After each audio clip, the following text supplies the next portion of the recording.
Sir, October মাস পুরোটা জুড়েই কিন্তু ব্রেস্ট ক্যান্সার অ্যাওয়ারনেস মাস হিসেবে পালন করা হয়ে থাকে। হ্যাঁ, ব্রেস্ট ক্যান্সার অক্টোবর মাসকে বলি পিঙ্ক অক্টোবর। আমাদের দেশে দু ধরনের ক্যান্সার আসলে বেশি হয়ে থাকে। পুরুষদের ক্ষেত্রে লাং ক্যান্সার বেশি হয়ে থাকে এবং মা বোনদের ক্ষেত্রে ব্রেস্ট ক্যান্সার বেশি হয়ে থাকে। তবে পুরুষদেরও কিন্তু ব্রেস্ট ক্যান্সার হতে পারে।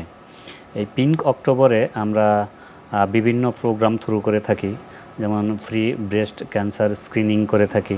যদি শুরুতেই রোগ ধরা পড়ে তাহলে কিন্তু খুব ভালো রেজাল্ট পাওয়া যায় এবং স্ক্রিনিং যে পদ্ধতিগুলো আছে সেগুলো আমরা পেশেন্টদেরকে শিখিয়ে থাকি।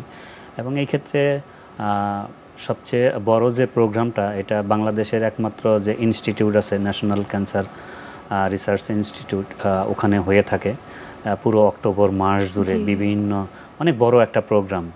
এবং সারা দেশব্যাপী বিভিন্ন ঔষধ কোম্পানি যারা আছে আমাদের দেশে, তাদের সৌজন্যে সারা দেশব্যাপী এটার প্রচারণা হয়ে থাকে। ফলে ব্রেস্ট ক্যান্সার সম্পর্কে এখন প্রায় আমরা বলতে পারি যে গ্রাম পর্যায়ে সচেতনতা বৃদ্ধি করা গেছে এবং সরকারেরও এই বিষয়ে কিন্তু একটা প্রজেক্ট রয়ে গেছে। স্যার, এবারের ব্রেস্ট ক্যান্সার অ্যাওয়ারনেস দিবসের যে প্রতিপাদ্য বিষয়, যেটি হচ্ছে যে every story is unique and every journey matters, এই বিষয়টা ক্যান্সারটাকে প্রিভেনশন করার জন্য এবং সচেতনতা বৃদ্ধি করার জন্য যতটুকু কার্যক্রম নেওয়া উচিত সেটিকে আপনারা আসলে অ্যাচিভ করতে পারবেন। হ্যাঁ, প্রত্যেকটা ক্যান্সার পেশেন্ট কিন্তু আসলে ইন্ডিভিজুয়ালাইজড, একটার সাথে আরেকটা আসলে মিলে না, প্রত্যেকটাই আলাদা। আমরা যদি একত্রে কাজ করি তাহলে ব্রেস্ট ক্যান্সারের যে সাকসেস সেটা আমরা আসলে পৃথিবীতে একটা উদাহরণ হিসাবে দেখাতে পারি। এবং ব্রেস্ট ক্যান্সারের যতগুলো চিকিৎসা পদ্ধতি পৃথিবীর উন্নত দেশগুলোতে আছে সবগুলোই আমাদের দেশে অ্যাভেলেবল বলতে পারেন। শুধুমাত্র কিছু ইনভেস্টিগেশন সেক্টর আছে যেগুলোতে কিছু ল্যাকিংস আমাদের দেশে আছে। এই ইনভেস্টিগেশনগুলো আমাদের দেশ থেকে স্যাম্পল কালেক্ট করে এটা পৃথিবীর অন্যান্য দেশ থেকে আমরা করিয়ে এনে থাকি। বাংলাদেশের প্রেক্ষাপটে এই যে ব্রেস্ট ক্যান্সারটা হচ্ছে, সেখানে আসলে কোন বয়সী নারীরা সবথেকে বেশি এই ব্রেস্ট ক্যান্সার আক্রান্ত হচ্ছে বলে আপনার কাছে মনে হয়? বাংলাদেশে ব্রেস্ট ক্যান্সার রেটগুলো বাড়তে থাকে আসলে 40-এর পরে, তবে সবচেয়ে বেশি হয় 50 থেকে 60 বছর। এই বয়সের মেয়েদের সবচেয়ে বেশি হয়ে থাকে ব্রেস্ট ক্যান্সারগুলো। এবং আমরা খেয়াল করলাম যে যাদের নালি প্যারিটি বা যাদের বাচ্চা নাই অথবা বাচ্চা সংখ্যা কম, তাদের ক্ষেত্রে এই ব্রেস্ট ক্যান্সারের রিস্কটা আরও বেশি। এত আর্লি ব্রেস্ট ক্যান্সার হওয়ার পেছনে কোনো স্পেসিফিক কোনো রিজন রয়েছে কিনা? আমাদের দেশের আগে মা বোনেরা কিন্তু আসলে স্মোক করতো না।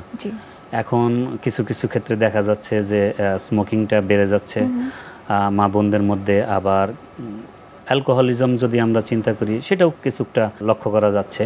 আর সেডেন্টারি লাইফস্টাইল আছে একটা বিষয় ব্রেস্ট ক্যান্সারের জন্য ঝুঁকিপূর্ণ। একটা আছে যে মুটিয়ে যাওয়া, ওবেসিটি বেড়ে যাচ্ছে, রাত জাগা কিছু ডিজিজ আছে, হয়তো মোবাইল আসক্তির কারণে অনেক রাত পর্যন্ত জেগে থাকছে।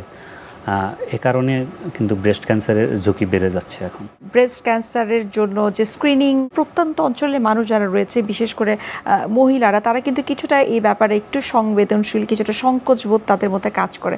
সুতরাং তাদেরকে আসলে সচেতন করার জন্য কী কী ধরনের ইনিশিয়েটিভ নিতে পারলে তারা স্বাস্থ্য কেন্দ্রে আসবে, তারা টেস্ট করবে এবং সেইভাবেই কিন্তু আসলে ডায়াগনোসিসটা বাড়বে? আমাদেরকে প্রত্যন্ত এলাকা পর্যন্ত যদি আমরা এই সচেতনতা বোধ পৌঁছাতে চাই তাহলে আমাদেরকে মাস মিডিয়ার আশ্রয় নিতে হবে। বিভিন্ন টেলিভিশন মাধ্যম আছে, প্রিন্ট মিডিয়াগুলো আছে এবং আরও কিছু পদ্ধতি আছে। যেমন আমরা যদি কোনো মক্তব বা মসজিদ, মাদ্রাসা এগুলোতে প্রচারণা চালাতে পারি তাহলে কিন্তু এই সচেতনতাটা গ্রাম পর্যায়ে পৌঁছানো সম্ভব। যদিও এখন অনেকটা অ্যাডভান্স লেভেলে আছে এই প্রচারণাগুলো, কারণ বিভিন্ন ওষুধ কোম্পানি বলেন বা বিভিন্ন সংস্থা আছে যারা এই বিষয়গুলো নিয়ে কাজ করেন, তারা নিজ উদ্যোগে বিভিন্ন গ্রামে গিয়ে বা উপজেলা পর্যায়ে উপজেলা হেলথ কমপ্লেক্সগুলোতে এগুলোর বিভিন্ন আলোচনামূলক অনুষ্ঠান করে থাকেন। ফলে উপজেলা লেভেল পর্যন্ত বা উপজেলা লেভেলের কাছাকাছি পর্যন্ত অনেকটা অগ্রগতি হয়েছে।